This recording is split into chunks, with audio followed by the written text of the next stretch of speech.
Um planeta azul, ameaçado por acaso pela espécie mais evoluída.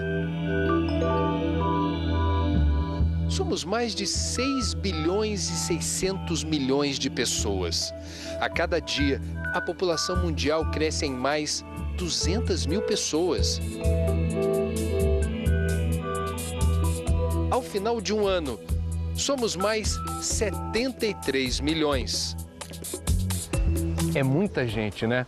Gente como eu e você, que precisa consumir para viver.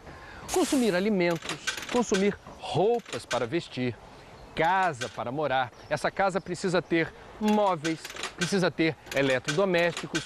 Nós consumimos matéria-prima e energia o tempo inteiro.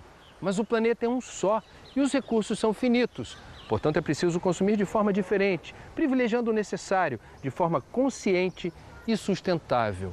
No programa de hoje, você vai conhecer uma maneira simples para saber se o seu estilo de vida, se o seu padrão de consumo é sustentável ou não.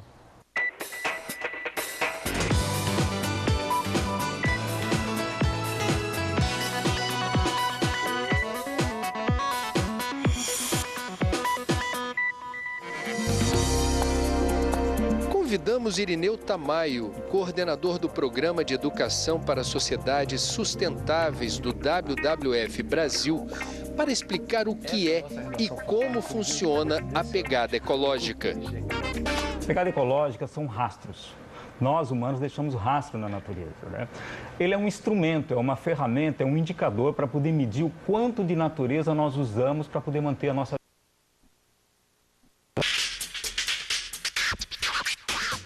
Então entrar aqui no site do WWF, www.wwf.org.br. Bom, aí na página de vocês já aparece aqui, calcule sua pegada ecológica. Primeiro subgrupo, alimentação, 2 perguntas. O que tem a ver pegada ecológica com alimentação? Porque a minha alimentação que eu faço, ela tem uma relação com as terras produtivas, com aquilo que produz e tem todo o transporte para chegar até aqui. Então, o hábito que eu tenho alimentar conta muito com a minha pegada. Levamos Irineu a um supermercado para ele explicar melhor essa história para a gente. Boa parte dos supermercados do Brasil oferece esse gênero de produto, frutas embaladas e selecionadas. Todas as frutas aqui, né, Irineu, estão embaladas com bandejas de isopor e um plástico cobrindo, plástico com o preço demarcado em função do peso. Isso. Qual é a escolha que está ao alcance do consumidor fazer na hora de consumir, por exemplo, frutas? Olha, esse produto hortifruti granjeiro, por exemplo, você tem a opção de poder fazer uma escolha. A gente pode observar aqui, por exemplo, André, alguns produtos. Você tem aqui abacate, goiaba, manga, o mamão. Olha, por exemplo, o mamão. Você pode observar o mamão? Você vê uma embalagem como mamão, como essa daqui, por exemplo, um consumidor consciente, que tem uma preocupação com pegada, mais atento, por exemplo, ele pode fazer a seguinte opção.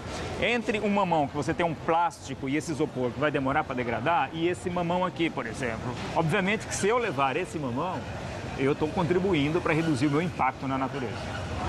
Isso aqui gerou energia para fazer isopor, para fazer esse plástico, por exemplo.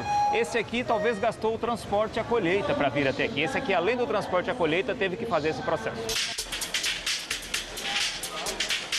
Quanto menos embalagem nós pudermos levar para casa, para nossa casa, no momento que nós estamos fazendo uma compra, isso é muito importante. Então, na hora da escolha de um produto, a embalagem tem um peso importante. Por quê? Por causa da energia para fazer essa embalagem e, sobretudo, o destino dessa embalagem depois, né? Se na sua cidade tem um serviço de coleta seletiva de lixo, tudo bem, mas nas grandes partes das cidades não tem coleta seletiva de lixo. Então, para onde vai ser destinado esse material que nunca se degrada? Aumenta a pegada, aumenta a rastro. Aumenta a pegada e com isso você deixa o seu rastro muito maior na natureza.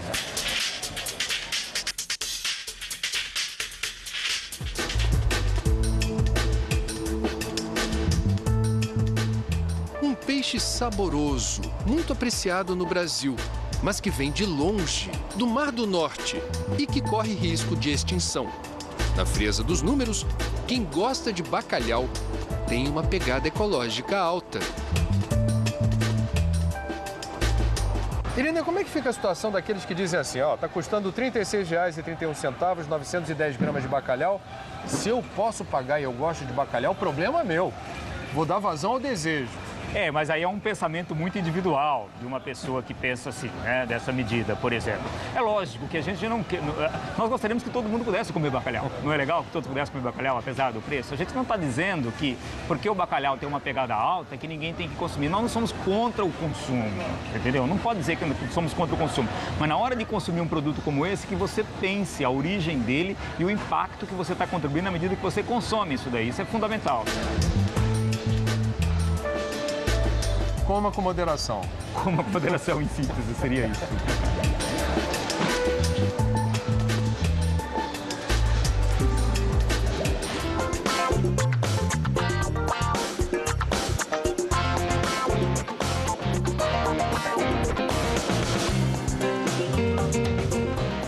Uma das perguntas do questionário é se a pessoa come carne e se come em que quantidade.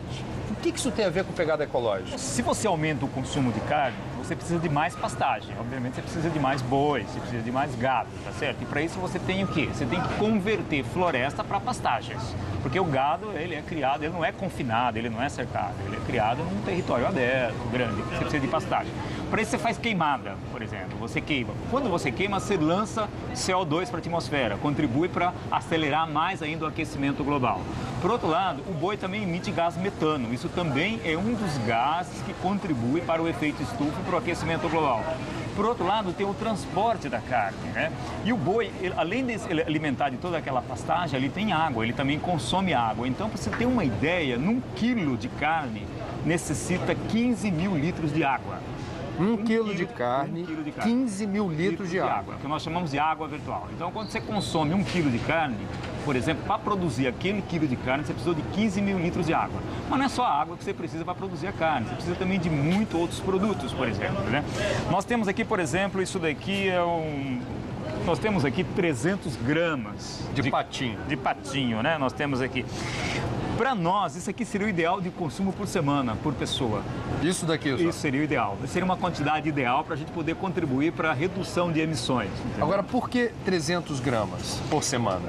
300 gramas, porque com 300 gramas a gente evita o aumento da produção de carne, com certeza menos desmatamento, menos áreas abertas para pastagem. E, além do mais, faz bem para a saúde também, né? Carne vermelha em excesso já está comprovado, existem pesquisas que podem contribuir para alguns fenômenos relacionados à saúde, algum problema relacionado à doença.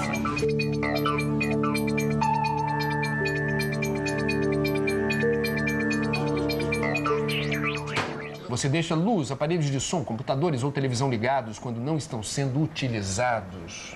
Vocês estão querendo ver se o cidadão se comporta bem em relação ao uso de energia em casa.